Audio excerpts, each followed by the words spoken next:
This is The Cut, American whiskey, daily. A $28 bourbon keeps beating $80 ones. Wild Turkey 101 has won or tied 3 of 4 blind rounds against bottles 2 to 3 times its price this month, and the streak is big enough now that skeptics are paying attention. I'm John from Chasing the Unicorn podcast. Here's what moved today, July 10th, 2026. Today's big move is that streak, and it's bigger than one lucky bottle. A recurring blind tasting series on r/Bourbon has run 4 rounds since early June, pitting Wild Turkey 101, $28, against single-barrel releases running $65 to $90. The 101 has placed first or tied for first 3 times out of 4. The most recent round closed Tuesday. 340 people ranked the 101 blind against a Russell's Reserve single barrel and a Four Roses store pick. 41% picked the 101 as their favorite pour. Eddie Russell, Wild Turkey's master distiller, has an answer for why. His distillery fills barrels at a lower entry proof than most competitors, usually 107 to 110. Lower entry proof means the wood has more room to work before the alcohol gets too concentrated to pull more flavor out of it. That one production choice is why a $28 bottle keeps outrunning bottles nearly 3 times its price. Breaking Bourbon's own panel backs it up. 4.1 out of 5, calling it the category's standing value benchmark. Here's the take. This isn't Wild Turkey making objectively better bourbon. It's a distillery whose house style consistently over-delivers at its price point, while a lot of competitors charge more for less concentration. That's worth knowing before you spend $70 on something else. Now, today's flight and bar talk, because Friday's the day we settle arguments instead of starting them. Tonight, a Louisville bar called the Silver Dollar is pouring the exact comparison people argue about online. Maker's Mark against Bulleit, side by side, free with a drink order. It's a clean test of the 2 big mash bill families. Maker's Mark swaps out rye for wheat entirely, and it shows. Soft caramel, light red fruit, a gentle round palate, a short, easy finish. Bulleit leans hard into rye, high 20% of the mash bill, and you get black pepper and mint up front. A drier mid palate, more heat on the back end for the same 90 proof. Neither one is a cellar bottle. Both are under $30. The call is simple. If you want an easy, neat pour or a gift for someone new to bourbon, Maker's Mark wins. If you're building a cocktail and want the spice to survive the vermouth, Bulleit wins. That same comparing everything instinct settled a real debate this week. Woodford Reserve's master distiller, Elizabeth McCall, went on record about double oaked. People have argued for over a year whether the second barrel is real science or a $12 upcharge on the same juice. She confirmed the second maturation uses a barrel toasted and charred to a lighter char level than the primary barrel, specifically chosen to change how the whiskey pulls flavor out of the wood. Whiskey advocates side by side scored it 6 points higher on richness and finish. So the science is real. Whether it's worth the $12 is still yours to decide, but it's not marketing. Now, today's first sip.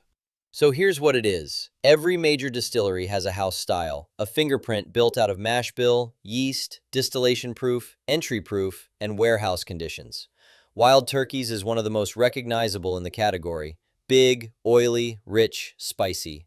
The Russell family has held that low barrel entry proof for decades, and it shows up the same way whether you're drinking the 101 or the $250 Master's Keep. That consistency is exactly why the 101 keeps outpunching pricier bottles from other producers in blind tests. It's not that Wild Turkey makes the best bourbon, it's that their production choices deliver more concentrated flavor at a lower price than most competitors bother to match. What this changes: pick one distillery and drink 3 of their bottles back to back sometime. You'll start hearing the family resemblance, and you'll understand exactly why some brands over-deliver at their price and others don't. If you want the deeper breakdown on house styles, entry proof, warehouse climate, yeast strain, all of it, the Perfect Pour app is coming, and it's available now at theperfectpourapp.com. One bottle worth knowing about this week: Michter's US Star 1 10-year. Fort Nelson Distillery in Louisville is running a walk-up window through this weekend. No lottery, no application, just show up during distillery hours. 2-bottle limit, cash and carry, $159.99. This is a confirmed age-stated release. Caramel and orange peel on the nose, honeyed and balanced on the palate, a medium-long, warm spice finish. When it's not sitting at the door, it's trading $220 to $260 on the secondary. Today's the middle day of that window. If you're anywhere near Louisville before Saturday, that's the move. So here's the one thing to walk away with today. The best evidence this week didn't come from a press release. It came from people actually pouring bottles side by side and writing down what they tasted. A $28 bourbon beating an $80 one. A master distiller confirming what a barrel actually does. Two bottles at the same price showing you two different families entirely. The comparison is the point.